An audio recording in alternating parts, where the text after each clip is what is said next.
those unheralded, underground legends, man, the underground heroes, man, the dudes that, don't had our trunk rattling, from the 90s on up to the 2000s, man. And, I think this is as good a start as any.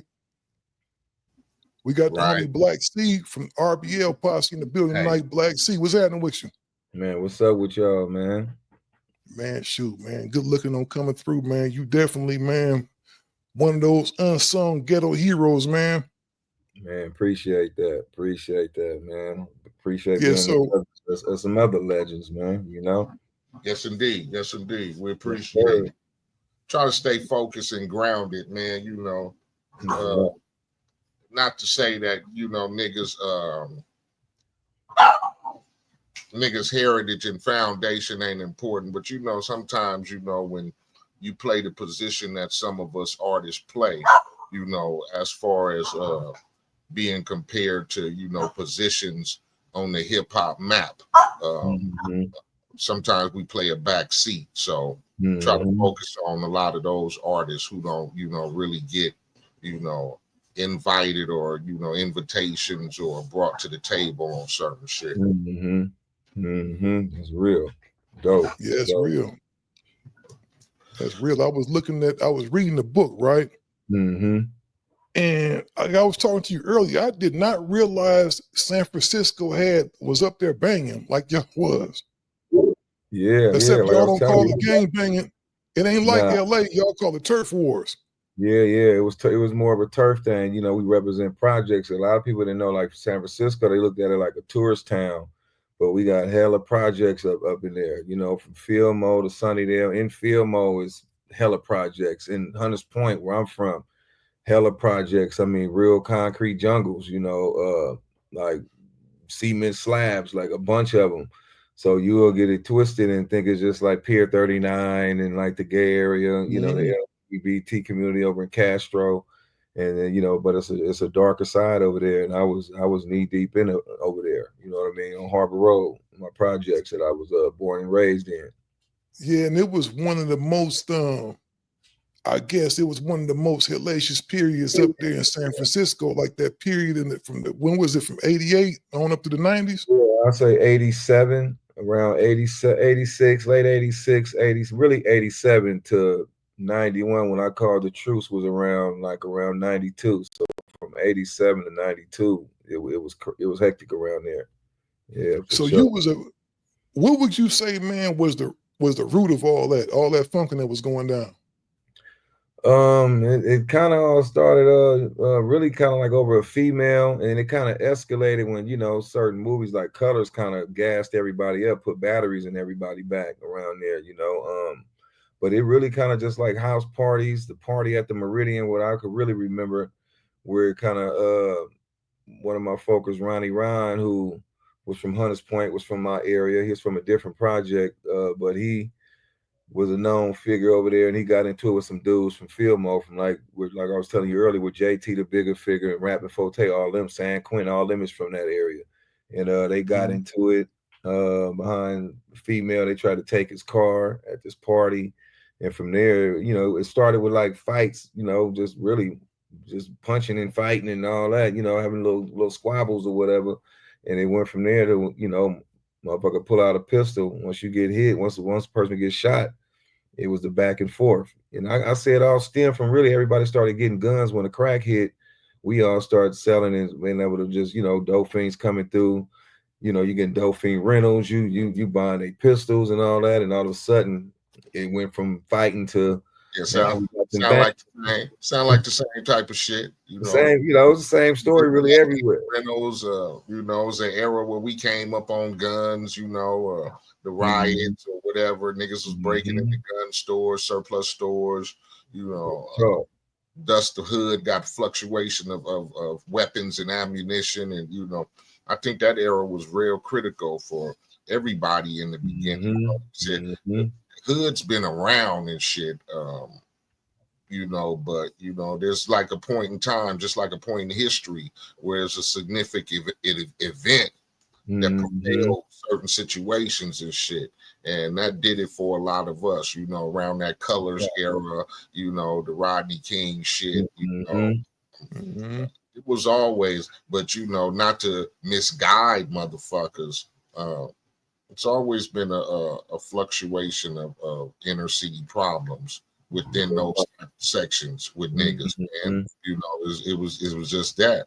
What niggas was trying to grow up in the neighborhoods and protect the sections, but still, it just eventually that's what it turned into. You know, real talking. We wasn't even really like fist turn switchblades, niggas switchblades turn into motherfucking deuces and shotguns, and next thing you know, we got our hand on the motherfucking motherfucking automatics and the war guns and shit. Some niggas thought they was Billy the Kid, like nigga, it's on and cracking. Real talk, like you said, switchblades, and that's what my OGs. That's what they was doing. That the worst was like a knife coming out. You know, niggas went from motherfucking finger snapping and whipping out the chains and bats and knives and everything. Niggas got chains and bats, and one nigga pulled out the switchblade. Niggas like, oh shit. Then one of them confrontations with niggas was like, okay, niggas switchblades and fists. Some nigga pulled out the deuce and was like, oh shit. Real talk. You know, it's time to escalate. That's when you knew, nigga. The motherfucking territory is finna be known and shit. Because we don't went from motherfucking wanting to beat niggas' asses to want to blast on niggas. It's the went that serious. Yeah, real talk. Like we didn't have like it just kind of automatically turned into something like a gang, because you know when you growing up like in the projects, you got all your homies you playing, you know, you going to the boys club with. We had our flag football league, basketball league. We was playing all the little 12 and ups and 13 and ups we grew up with, and we just in there, them just the dudes we be squabbling with, and pretty soon you just kind of become that. You know, we all of a sudden Harbor Road become HRD. Now we represent HRD, you know, / Hunters Point. So it just became that. We never really said we was a gang. It was just we just hung with each other, and it just be all of a sudden just became that. You know what I mean? So well, you know what? It's the same thing in LA too. I think people got it like kind of misconstrued a little bit, thinking because they think about the colors. The first thing they think about is the colors, right? Well, really, it's just about the neighborhood. It's the same thing as yours. You know, Eiht, you know, when he was doing what he was doing, it was all about his neighborhood. You know what I'm saying? It sounds like it's the same thing. One of the things that tripped me out, man, is that when you had got shot, man, a little bit further, man, you'd have got your whole head blew off, huh? Yeah. If I was a little bit closer when they did a drive-by, the dudes from Sunnydale, you know, and that day we had jumped them on 3rd Street. 3rd Street is like a Crenshaw out here where everybody beside in their cars, you know, showing off, going up and down the street with they slap, doing their thing, showing off with some dudes from another side, some other projects, Swampy Desert, Sunnydale. They came through and about like 3-4 cars. We jumped them that day, and you know, everybody get to congregate and go back up to the projects talking about what they did. I did this, I did that. And yeah, they caught us slipping. And I was strapped up, everything, had my hoodie on. We out there talking. We got dudes on rooftops and everything. And we had some Usos up at the top because our projects, we grew up with a lot of Usos. Like we didn't have a lot of Latinos. They grew up kind of like in the Mission District, like on 24th and all that. They really wasn't hanging out with us till later on. Like currently now, once the music popped, we started, you know, kind of like intermingling or whatever with the Latinos, but for the most part, it was a lot of Samoans in our projects. We grew up with them, like heavy out here in the city. So they was watching the top and all that. Yeah, like 4 cars snuck around the corner on us, and I looked right into it when I heard the screeching. I turned around and I got hit about a half a building away. You know, they 12 gauges and started shooting. And my whole face got hit. I got shot like kind of I say like probably maybe about 50 feet away, 50 to 60 feet away, but I with some buckshots, you know what I mean? It didn't have no slugs in it or nothing like that. It was just some buckshots, and I still got them all in my head and my face to this day.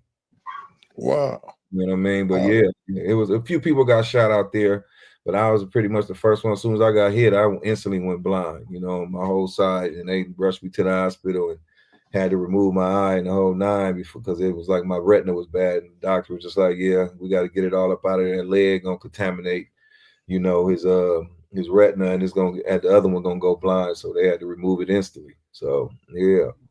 You know what's crazy? It's the same thing down here. Eiht can attest to this. it's always a girl that's the root of all the BS, ain't it? Yeah, real I talk. don't know why. Always a female, bro. Always the female at the root of some bullshit, dog. Like I'm Yeah, talking about from the beginning of the time when you talk about like even back in the biblical days, it was always behind a female, dog. man, always. bro. Some, you know, I wouldn't say that all, you know, all beef stem from female interaction. Uh, some, um, but you know, a lot of it comes from just downright, you know, just jealousy sometimes. Mhm. Business, you know, trying to go into business, whether that is the street game, you know, or whether it's real shit. Sometimes business and money can allow motherfucking beefs, and then when you're dealing with money on the street thing, or even jealousy, Mhm. Mhm. reputation, Jealousy for sure. Mhm. reputation is a lot to some niggas, you know. Mhm. Sometimes if your reputation is more than what a nigga might seek to be in the same you know section as you, claim the same set or whatever, you know, you would hope that it don't lead to that. But sometimes jealousy, man, can Mhm. have, you know, the neighborhood in a different outlook. Just the long standing uh different motherfucking just a long standing beef sometime is what really brings motherfucking drama to the situation. Not to say that some females don't play a part, because you know some females have, you know, kids fathers from different sets and shit like that, Mhm. Mhm. you know how, you know our women, you know, back in, you know, back when we used to roam the hood, you know, it was, you know, get what you gonna get and get like whatever, and you know, whatever nigga that Mhm. was going, you know, step up to the plate, whether he was from the enemy hood or whether he was a nigga that was from your own hood. You feel me? Mhm. So, you know, but you deal with that shit in any situation right now, as far as not even just the hood is concerned. Yeah, that's how my hood, that's how my neighborhood, my projects fell apart. You know, when Mr. C got killed, Mhm. you know, and first it was Hunters Point against Fillmore and Sunnydale. Once the truce came, then it started being interturf beefs. You know, it's like the Mhm. jealousy. We got that rap fame. You know, I was already considered a reputable or whatever you want to call it up there in my neighborhood. And Mr. C was new. He had only had been up there 3 years, and his reputation shot up because of the rap. So he shot past a lot of Mhm. dudes. So when females come through, they coming through looking for, you know, me and Mr. C. They looking for RBS. So a lot of dudes was getting jealous because he didn't really have to quote unquote put in no work over there. You know what I mean? He came through the rap thing through one of our homies who was Mhm. dating his sister, and his status just elevated, and it just was jealousy. You know what I mean? And it caused inner turf beef, and one Mhm. thing led to another to where, you know, he ended up getting killed. You know, Yeah.